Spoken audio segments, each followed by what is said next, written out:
The night rain fell like punishment from the heavens as I stood outside my own house, shivering and drenched.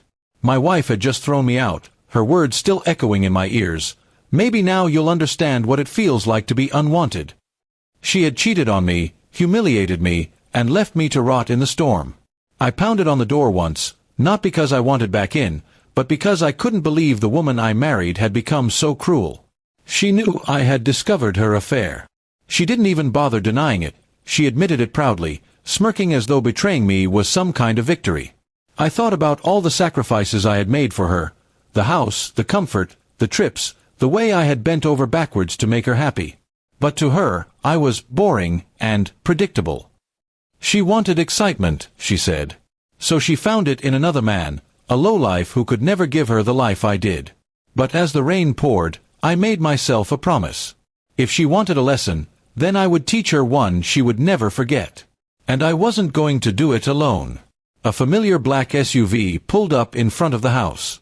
Out stepped my bodyguard, a man who had been with me for years, loyal, silent, and deadly when he needed to be. When he saw me standing in the rain, his jaw tightened. He didn't ask questions, because he already knew enough. He stormed up to the door and banged on it with such force that the entire frame shook. My wife opened it, expecting me, but when she saw him standing beside me, her arrogant smile faltered.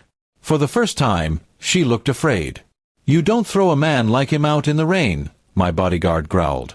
"And you don't think betrayal comes without a price." His words froze her. She tried to laugh it off, saying it was just a fight, but her voice trembled. I stepped forward then, no longer the broken man she thought she could toy with. I told her, calmly but firmly, that the marriage was over. But I wasn't going to simply walk away. She had embarrassed me, lied to me, and wasted my years. Now it was my turn. Within days, I set everything in motion. I had already secured the proof of her infidelity.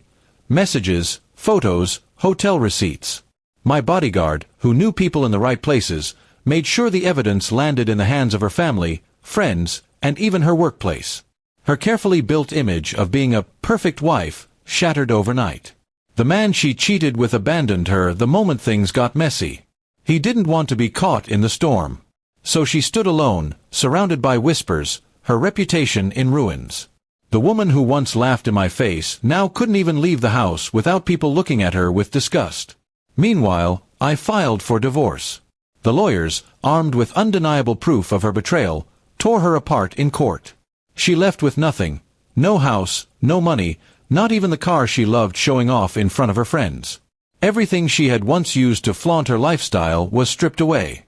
On the day the divorce was finalized, she showed up outside the courthouse, drenched in tears, begging me for another chance. She claimed she had been blinded, that she made a mistake. But I only smiled. For once, the power was in my hands. "You wanted me to feel unwanted," I told her coldly. "Now you'll know what it means to be nothing." Then I walked away with my bodyguard by my side, not sparing her another glance.